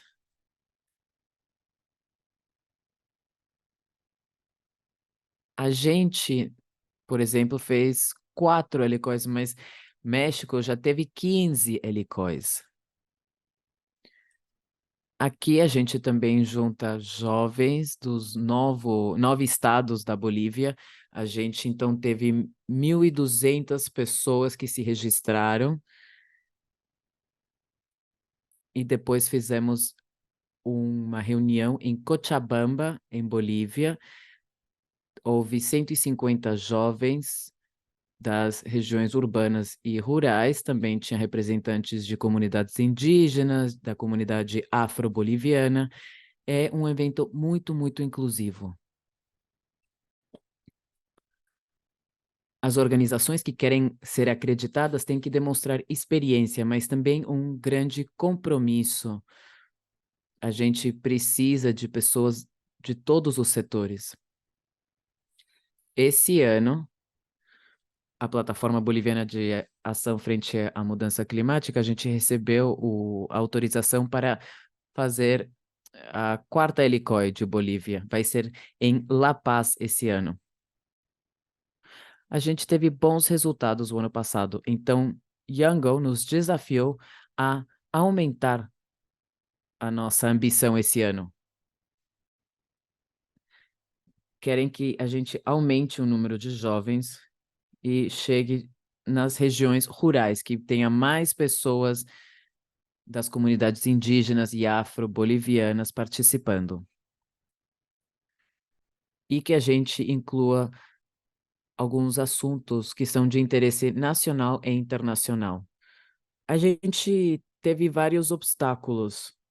É um evento muito grande e é feito por jovens para jovens e precisa de muitos recursos financeiros. E nós, como ONG de jovens, bom, tivemos vários obstáculos, justamente por não ter recursos financeiros específicos. Por isso a gente se juntou com a Vina, PBF, a plataforma boliviana contra a mudança climática, que é uma plataforma parecida à nossa, e outras também organizações que nos apoiaram de forma técnica e financeira para que possamos fazer essa reunião de jovens. E aqui tem outra pergunta. Como é que os jovens podem participar na COP? Nós sabemos que ir para a COP é caro, são eventos não tão inclusivos por causa da questão linguística, da realidade dos outros países. Então, a gente se pergunta, como é que a gente chega na COP 28?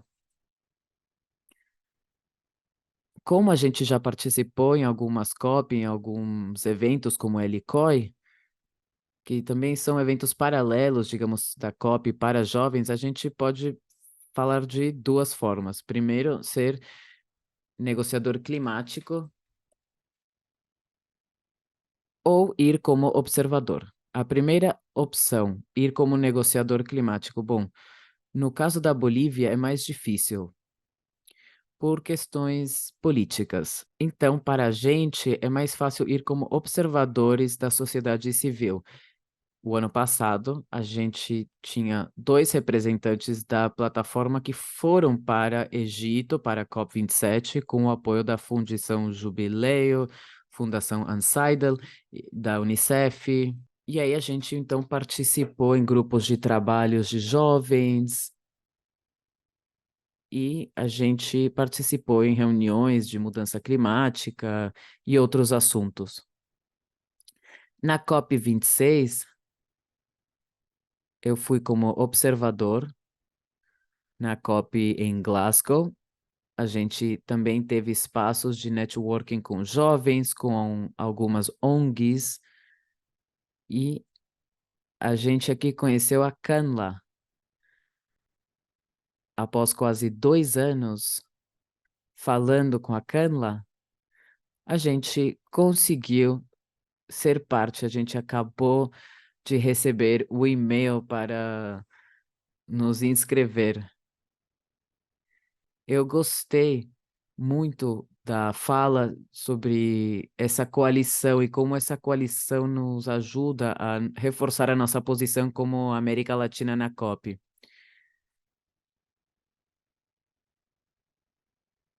Vocês, então, podem participar como observadores na COP. Eu, como trabalho com uma ONG que trabalha com a comunidade indígena, mudança climática e incêndios, eu pude participar num evento paralelo que falava sobre esses assuntos, sobre as vulnerabilidades das comunidades e o que fazem as comunidades indígenas para se enfrentar à mudança climática. E aqui a gente faz um trabalho intenso de networking com outras organizações para falar da RCOI, da COI em si e de outros espaços disponíveis.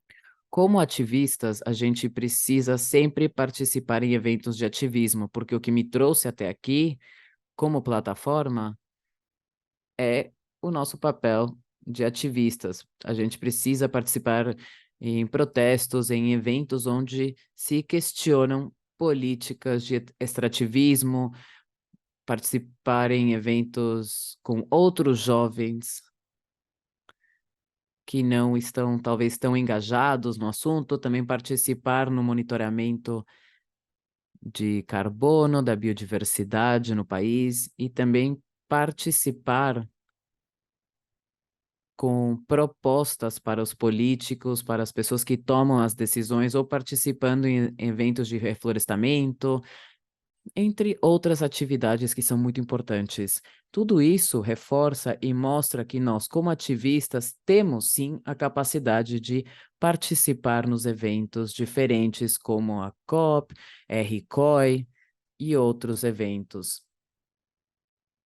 E que nós podemos representar muito bem aos jovens, porque por trás da nossa participação na COP ou nesses eventos internacionais tem um trabalho de ativismo enorme, de estudantes diferentes, de jovens diferentes, e a gente trabalha muito nos nossos países.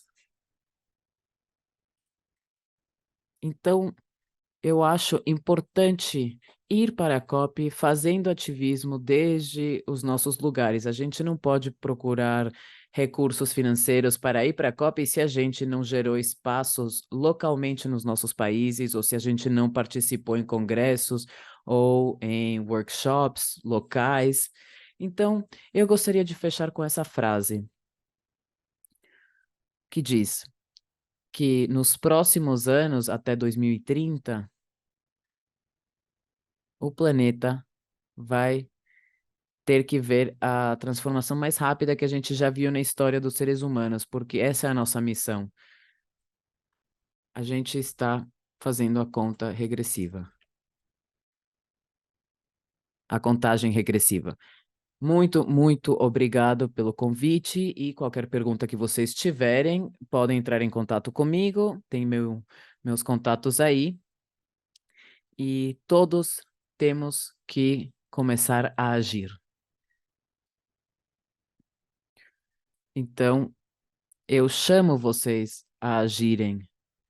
Talvez não dê para ir nessa COP, mas sim, Eu acho importante que a gente participe nesses espaços. É importante que a gente entre no momento de agir. Muito obrigada, Miguel. Foi uma mensagem bastante poderosa, né? É uma bela conclusão para todas essas apresentações. Eu gostei muito de aprender sobre como a LCOI acontece, né? De milhares de jovens se engajando nessa causa climática e organizando essas reuniões. A gente está bem atrasados em relação ao tempo. Eu gostaria de agradecer muito, muito a apresentação de todos vocês, e é interessantíssimo pensar em todas as oportunidades que temos de engajamento, né, e de coordenação entre nós todos que estamos participando aqui, e a sinergia que acontece entre o trabalho de todos vocês, é fantástico. Eu sei que a gente ia terminar às 5, horário de Joanesburgo, mas se a gente tiver um tempinho para talvez 5, 10 perguntinhas, vamos ver. Se vocês quiserem escrever no chat, é só escrever aqui, ou podem levantar a mão se preferirem perguntar no microfone. Eu sei que já tem uma pergunta para Faith, da Heidi, diz que foi ótimo aprender mais sobre a UW GC e quais são os pontos focais na sua agenda? Boa pergunta. Essa pauta nacional e esse ponto focal fica no governo local. Isso tem a ver com os ministérios que estão cuidando de clima ou do meio ambiente. Existe uma negociação de gênero e geralmente existe uma relação de trabalho muito próxima com essa pauta nacional. Então, por exemplo, muitas vezes tem consultas realizadas na COP com esses pontos focais. Teve bastante engajamento, por exemplo, para monitorar como alguns países estão no desempenho dos seus comprometimentos ou compromissos de gênero no contexto desses programas. Espero que tenha respondido a pergunta. Ótimo, obrigada, Faith. Estou vendo se temos mais alguma dúvida. Do contrário, nosso tempo já está acabando. Muito bem, é isso então. Se todos os palestrantes e as palestrantes puderem compartilhar suas apresentações conosco, eu acho que seria muito legal poder compartilhar com todo mundo que participou hoje e todo mundo que se cadastrou. A gente teve muitos registros, muitos cadastros, o que mostra que esse é um assunto muito valorizado por bastante gente. No programa VAC, um dos nossos grandes objetivos é apoiar os parceiros locais para que eles compreendam a COP e participem dela. A discussão de hoje trouxe muitas oportunidades para a gente aproveitar ao máximo tudo que a gente pode fazer aqui, para a gente ter uma boa coordenação e para a gente saber como participar de uma coisa tão gigantesca e confusa e intimidante. Muito obrigada aos 3 palestrantes daqui agora, ao Andrés e ao Salim de agora a pouco, e à equipe que nos ajudou a fazer isso dar certo hoje. Nós precisamos da colaboração de muita gente, do VAC, da Impulse South, dos hubs brasileiros, foi realmente um trabalho em equipe. Nós estamos animados com a perspectiva de compartilhar essas gravações com vocês. Muito obrigada também às nossas intérpretes e aos nossos intérpretes, que trabalharam com muito afinco para que a gente conseguisse bater um papo entre diferentes idiomas hoje. É isso. Muito obrigada, pessoal. Espero que a gente se encontre presencialmente, talvez na COP, talvez em outros eventos. Acho que a Alesserro pode nos ajudar com esse seu pedido.